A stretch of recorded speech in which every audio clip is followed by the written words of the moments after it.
Thank you for joining us. With the recent escalation, there are mounting concerns that Hamas could retaliate for the death of Yahya Sinwar by harming hostages they currently hold. Can you speak to the government's current stance on this? The death of Yahya Sinwar, a high-ranking Hamas leader, is indeed a significant development.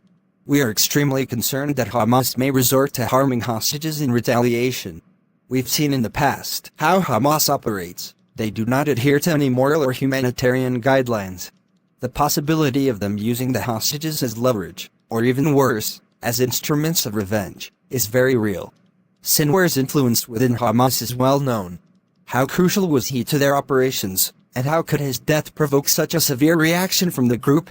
Sinwar was a central figure in Hamas, both in terms of military operations and internal governance. His leadership in Gaza was key in shaping the group's strategy and radical approach. His loss is not only a tactical blow to Hamas, but a deeply personal one for the group. He had a reputation for brutality, and the group may want to honor him by continuing his legacy of violence, including through harming hostages. There have been reports that Hamas could use these hostages as human shields, or even execute them in response to Sinwar's killing. Is Israel preparing for this possibility? Yes. We're aware of this grim possibility, and we are taking every step to prevent it. This is a delicate situation. Any harm to the hostages would be a grave escalation. We're using all diplomatic and military channels to pressure Hamas into ensuring the safety of those captives.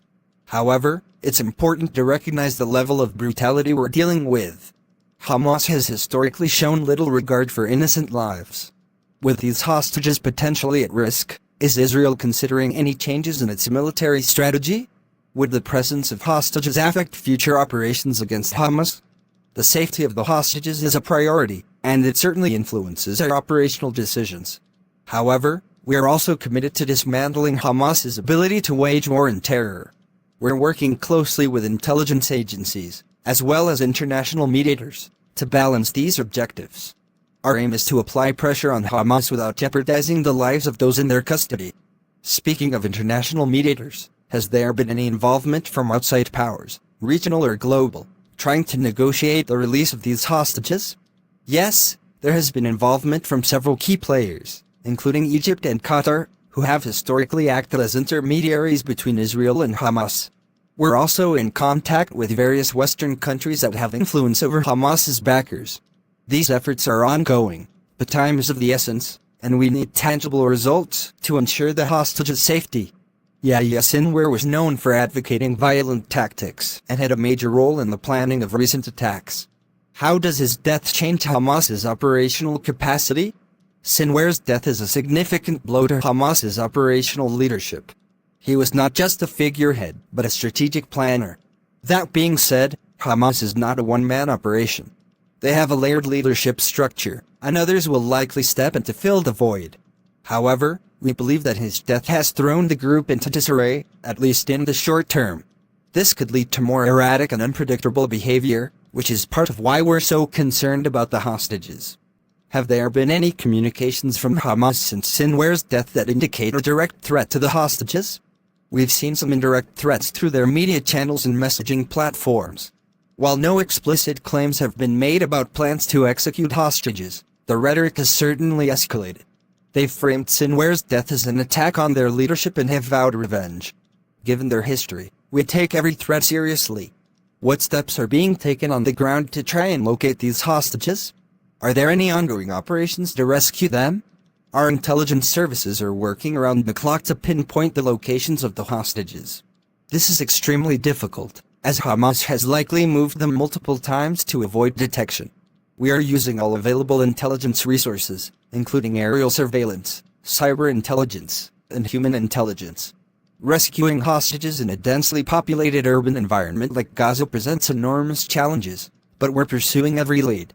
Are there concerns that a failed rescue operation could lead to retaliation from Hamas, putting hostages at further risk? Absolutely. Any operation of this nature carries inherent risks, and we have to consider the possibility of retaliation. That's why we're coordinating with our allies and ensuring we have the best possible intelligence before making any moves. However, the window to act is narrow, and we can't wait indefinitely. The safety of the hostages is at the forefront of our minds in every decision. Israel has faced criticism from some international bodies about its actions in Gaza. How do you respond to concerns that Israeli operations could be endangering the hostages? We understand the concerns, but let's be clear, Hamas bears full responsibility for the hostages' lives. They took innocent civilians captive, which is a war crime. We are doing everything in our power to minimize harm, but Hamas's use of civilians as human shields complicates every aspect of this conflict. We are fighting a terrorist organization that hides among civilians, and that makes any military action more complex. Shifting focus slightly, Sinwar's death is a major development in the leadership structure of Hamas. Are there signs that this will lead to infighting or a power struggle within the group?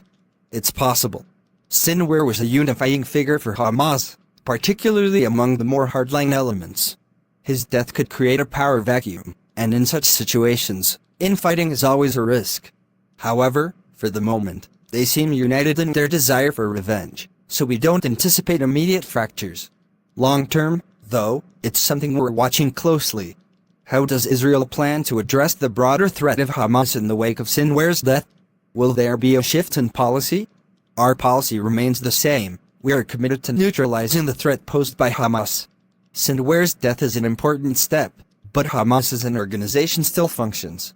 We will continue our efforts to dismantle their military capabilities, cut off their funding, and weaken their influence in Gaza.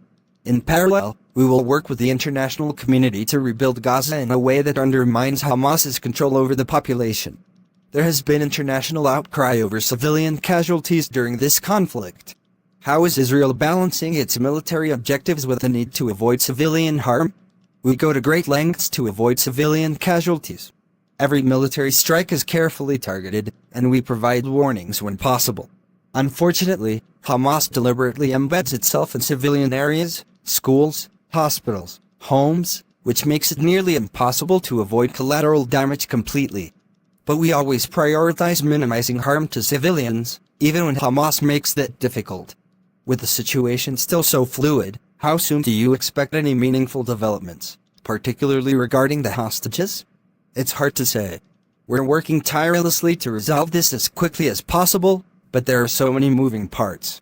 The international community is involved. Hamas's leadership is in disarray, and we're constantly adapting our approach based on new intelligence. We hope to have significant developments soon, but this is a volatile situation. Thank you for your insights.